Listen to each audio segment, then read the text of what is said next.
It's a rainy day here in the Metroplex, and we are observing little pet piggies in their natural habitat.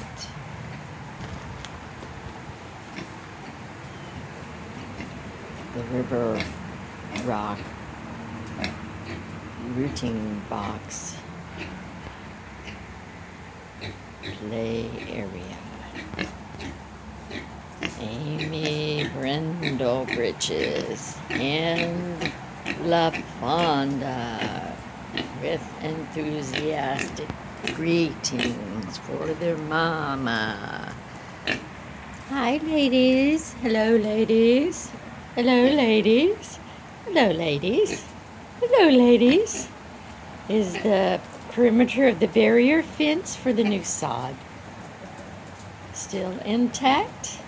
Let's go check. Oh, Amy says, gotta check the rooting box again first. Okay, good idea. Oh, LaFawndies. LaFawndies says the rootin's fine. The rootin's fine. Look how soft and dark and moist this ground is. Sure is. Well, I can't see your divot for the piggy faces. There we are. Okay. Okay. It's fine.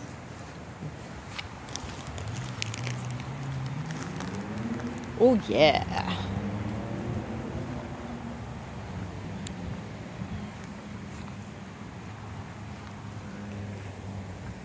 Handy nesting stick.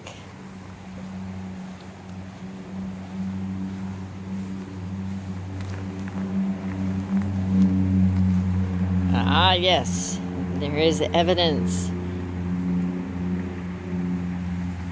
of snooter action here. You can see the nylon net has given way, and this is tacked down, which is good. Probably for a piggy, it needs to be tacked down even closer. They can't get through this area right here, but there's definitely a snooter indentation there that they've tried to get through. So all is good now.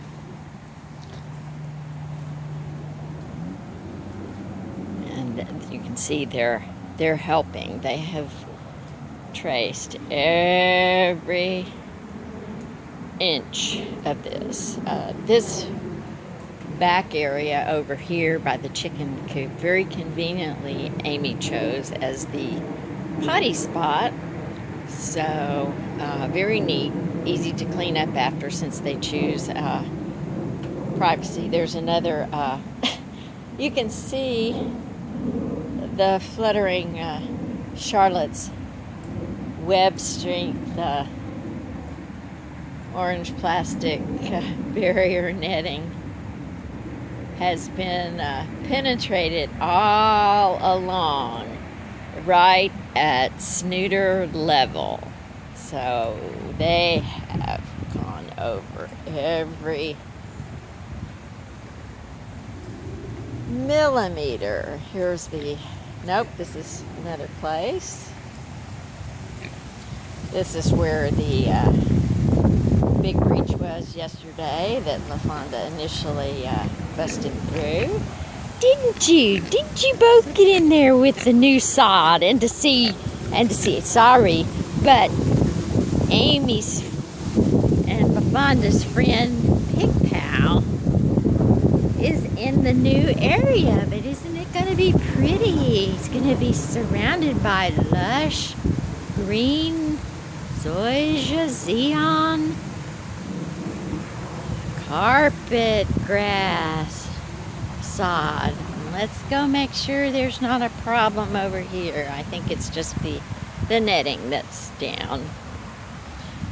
But this is good. It's tacked down because they will go through, and then we've got a be careful that these stay down, because they're sharp pointed wires and they will try and root anything up, pull it up if they can. So we've got to make sure this one's not, this one they could probably pull out and chew. So and the spacing, you can see a little snooter indentation right there. So the spacing's a little bit wide here, probably, but so far so good. Here's another big indentation here in the wire, but it's still good. Here's another very loose tack down. I'm gonna have to get the hammer and make sure that is straight in the ground. There could be rock under here is why it didn't go down, who knows. So that the pigs don't get that out and get something sharp in their foot. But, ooh, look at the grass.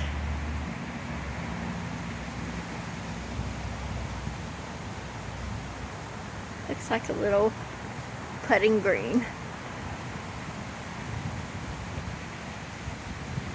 So we had a lovely rain.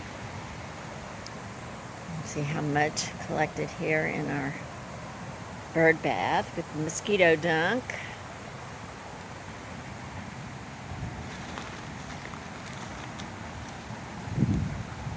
And just checking all around the perimeter. So as long as it's tacked down at intervals, we give this 4 hooves up for Piggy barrier reinforcement. Very good. I wouldn't use any lesser gauge of wire than 14 with these guys, and you know, maybe even like the game fencing if you were going to, you know, try and rig something up on a more permanent basis. They are powerful. Powerful. Okay. Now,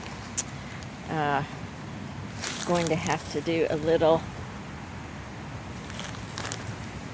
wash up from the mud where we've got the bare ground still, because our mature trees had overgrown and they needed to be trimmed back so we could get filtered light. And this backside of the North 40 is bordered by a creek, is what's back there in the wooded area. Let's see what Amy's hog bog is doing today. Well, as expected, more water. So Tony, the irrigation specialist, wasn't able to, and there's a drain right there too, couldn't come today because of the rain, but we are very thankful for the rain.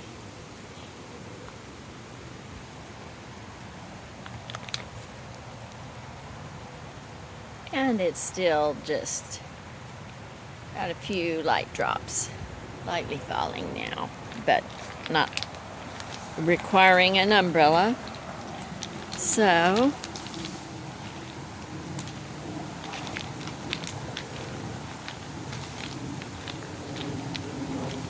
and this is the river rock walk, and that will be expanded to column, and we'll clear the path through the secret gate to the secret pet memorial garden. and get that fixed up a little bit, and hopefully we can recover all the markers that were taken up by rude little mischievous people, and we can replace them for all the critters, like Halstead the kitten, who was the very first marker.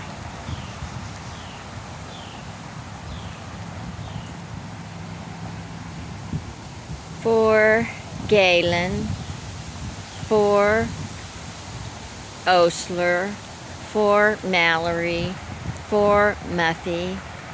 Oh, and I forgot, Halstead was the first, and Piggy Soo, S-O-O, was the second marker.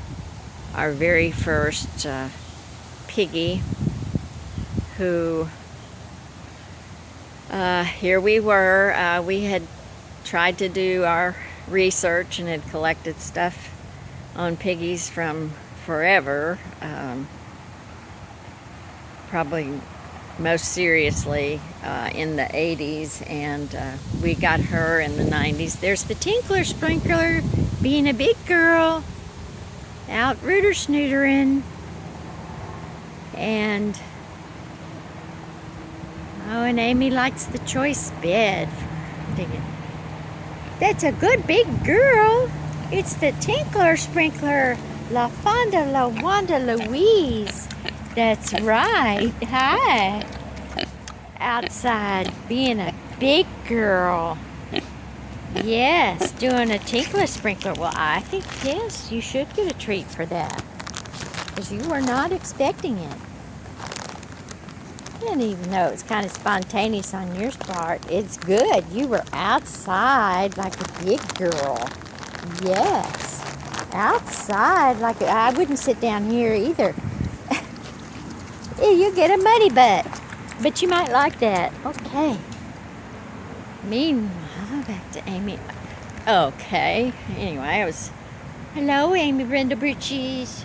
Hello, sweetie. Hello, sweetie. Finding tasty bits?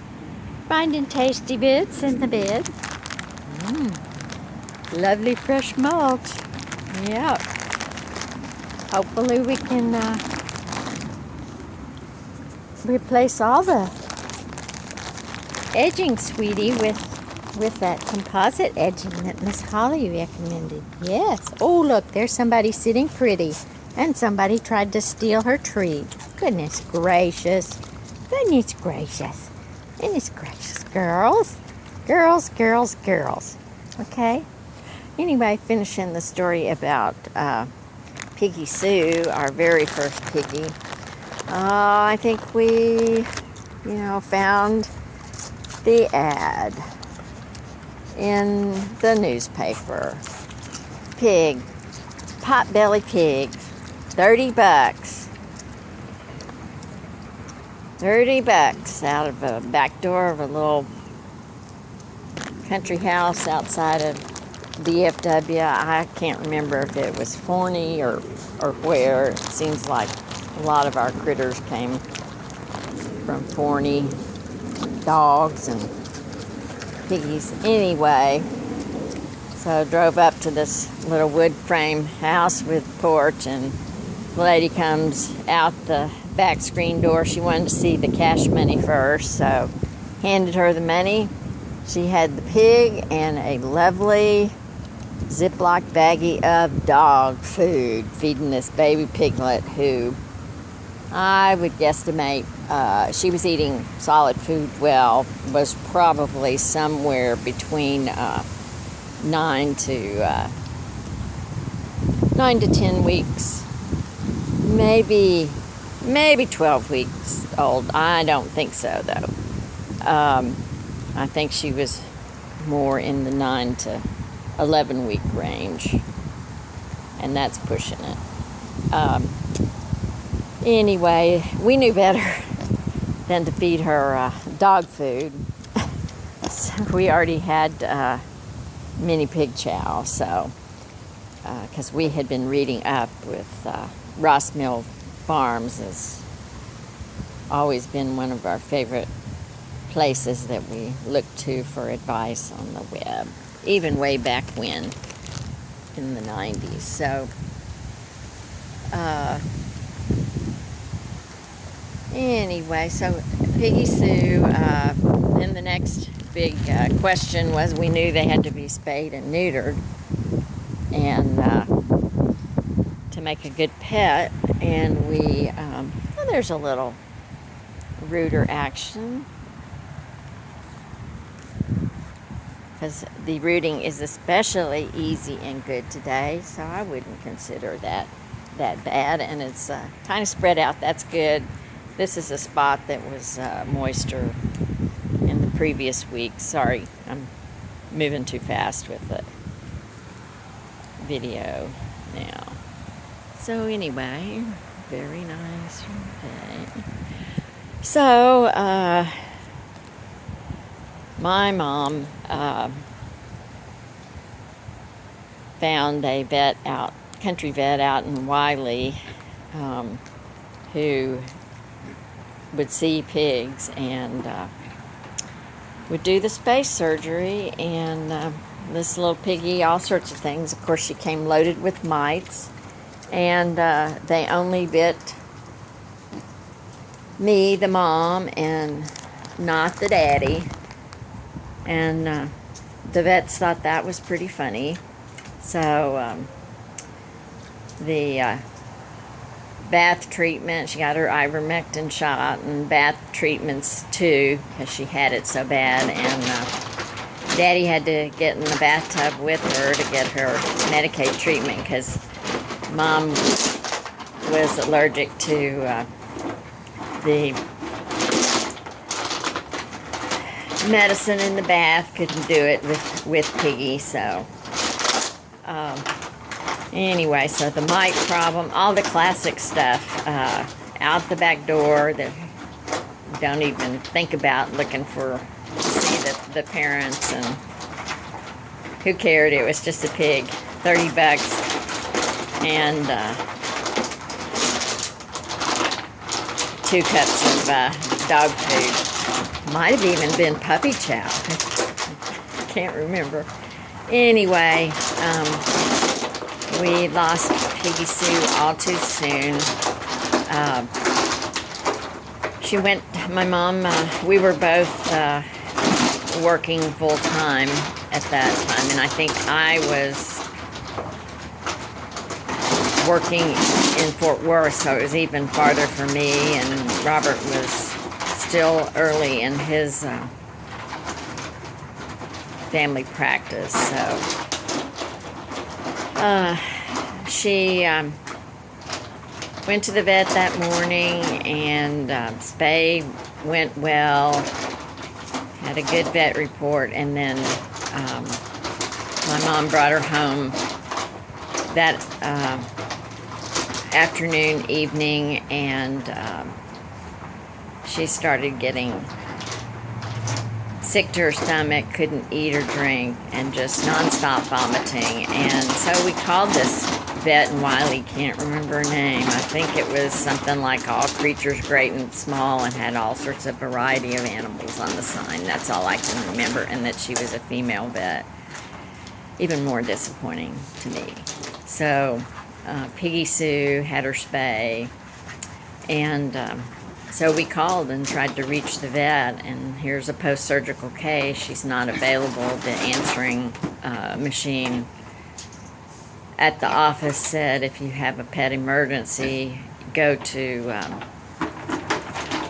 the nearest emergency vet clinic, which, I mean, we did have it here in Dallas, so we did the next thing we could. This piggy was nonstop vomiting, no intake of fluids.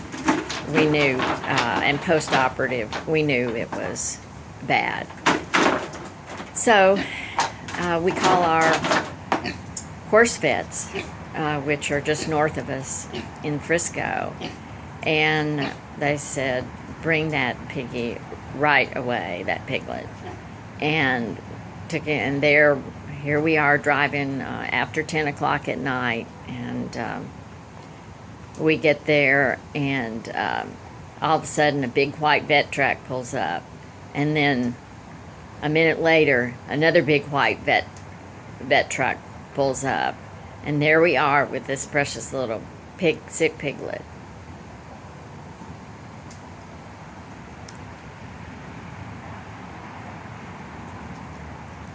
Sorry.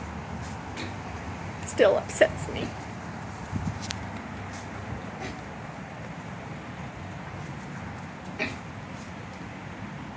And not one vet, but 2 vets and 2 doctors there to try and help her. And she was so brave. So, That's not yours. We're going to have to get you some more entertainment, Miss LaFawnda. So she stood there on the little table, on the stainless steel table, well, she was so sick, but stood there and was just the sweetest thing, and got subcutaneous fluids so that she looked all puffed up, and she started getting a little perkier, gave her a little Pepto-Bismol and then another shot of anti-nausea medicine, and she stopped throwing up for a while, and so we whisked her home, and by the time we had gotten home, it was less than 30 minutes. She was so dehydrated, volume depleted, and dry that the subcutaneous fluids that they had given her had all sucked down and were flat. She was no longer puffy, and so we tried to give a little oral rehydration therapy fluids to her, and we put her to bed in her little crate in the corner of the bedroom. And when we woke up in the morning, Robert said that she was closest to him, that she was pretty much in pain and moaning, crying all night, nothing left to throw up. And so we were pretty tired and exhausted, so I stayed watching her while he got his shower, and then he had just finished, and I looked and assessed the piggy, and she had coded. In other words, had stopped breathing and her heart stopped. So I called for him, and we did Piggy CPR.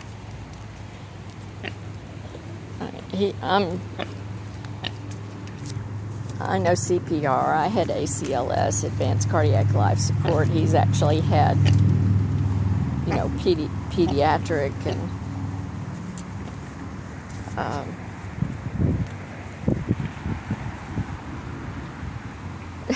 let's not dig that up, LaFawnda. Pediatric Advanced Life Support, or PAL. So anyway, we did CPR. I ended up with mouth to snout, and he did chest compressions, and we got her back once. We got a pulse and some breaths, and then she stopped, and we continued CPR, and she couldn't come back, and we knew that it was hopeless because we did not have all the tools that we needed. Fluids, and gosh, she needed to be opened back up there and have emergency surgery because we suspect she had a post-operative complication, like a bowel leakage or bowel obstruction, more likely, with all the vomiting. So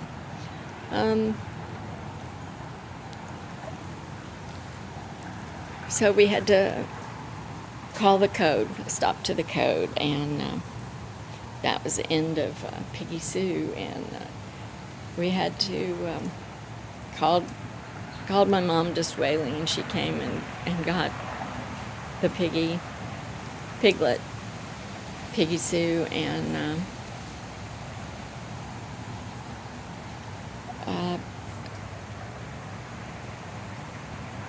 we gathered ourselves and went to work, and the large animal vet, Dr. Bill, called Robert and tried to follow up on the piglet's vet who had done the space surgery hadn't even bothered to follow up on our surgical case. And so Robert was too upset and distraught about piglet Piggy Sue, so I was in Fort Worth at work, fortunately in my office and not out on a procedure, and Dr. Bill called me and he said, "Janie, what happened?" Robert was too upset to tell me what happened, so I told Dr. Bill what happened. He was awesome, as he was, and always is, when he takes care of our horses or our piggies.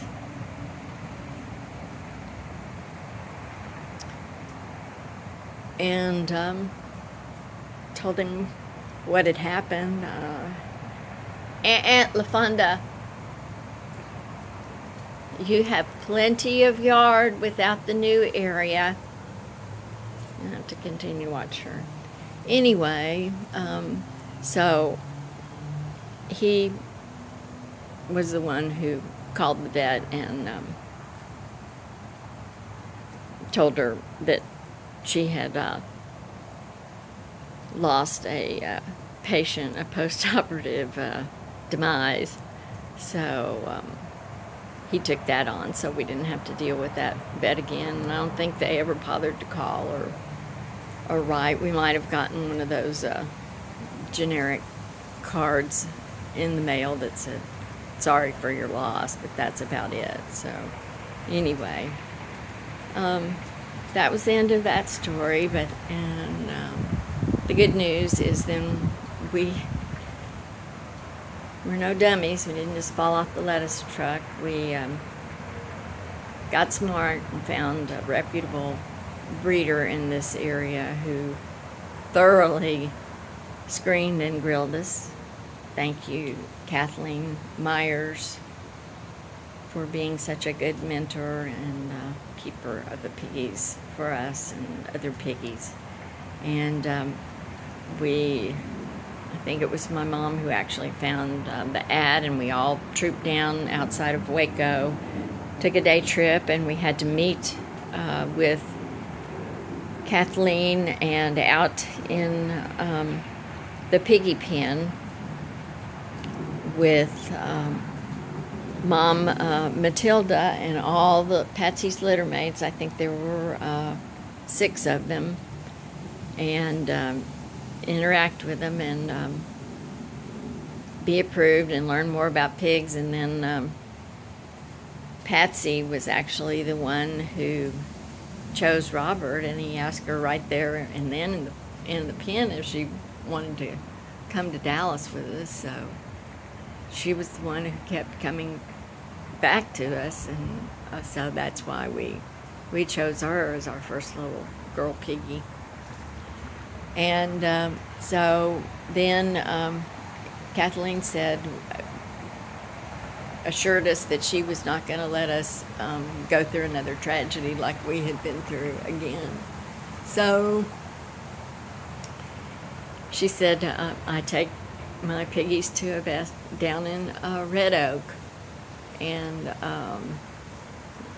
we'll deliver you a happy, healthy, spayed little piggy girl, and at 12 weeks of age, after she's fully recuperated from the space surgery. And she had another delivery of piggies up at DFW airport she was making. That's another story. So then the happy ending, we ended up with Ponderosa Patsy Swine, our beloved potbelly pig of 16 and a half wonderful years that everybody knew us by, and that's just about all they heard us talk about, or most frequently, and what everybody loved to come and visit was especially to see Patsy. So, and then now it sort of comes full circle. Now we've rescued and adopted Amy Brindlebridge's first, and she's a joy, and then her former foster sister, LaFawnda, who, when she came on her very first visit, when Miss Allison brought her, Allison, a Dallas Mini Pig and the Pig Placement Network affiliate, brought the two of them when I just called and couldn't stand it anymore, and told her that we were experienced pig parents, and if Amy was still available, could she bring them and come by for a visit, and she did. Well, both LaFawnda and Amy came that day, and LaFawnda at the time was so small, a little striper, cutest thing, since she little shy striper, of course, because she's half pot-belly pig. Once again, a story of an unspayed female out in a country home that gets pregnant from a feral boar, and she was so small she could fit through the wrought iron fence railings, and I said, oh, I can't have that, because that was back when this was all overgrown, I should say, and so she would have escaped, and is still so fast, so she fit through there. So anyway, very happy with Amy, and so then found out that LaFawnda was still in need of a home, and so called Miss Allison, had another visit to make sure she and Amy would get along, and of course it was like a reunion when they came. This is our new redneck water feature that I'm actually trying to wash the kill two birds with one stone, haha, river rocks, and the ones in the rooting boxes were kind of dusty, so I need to hose them off. So this is our redneck water feature. I just put the wheelbarrow of extra rocks where the rain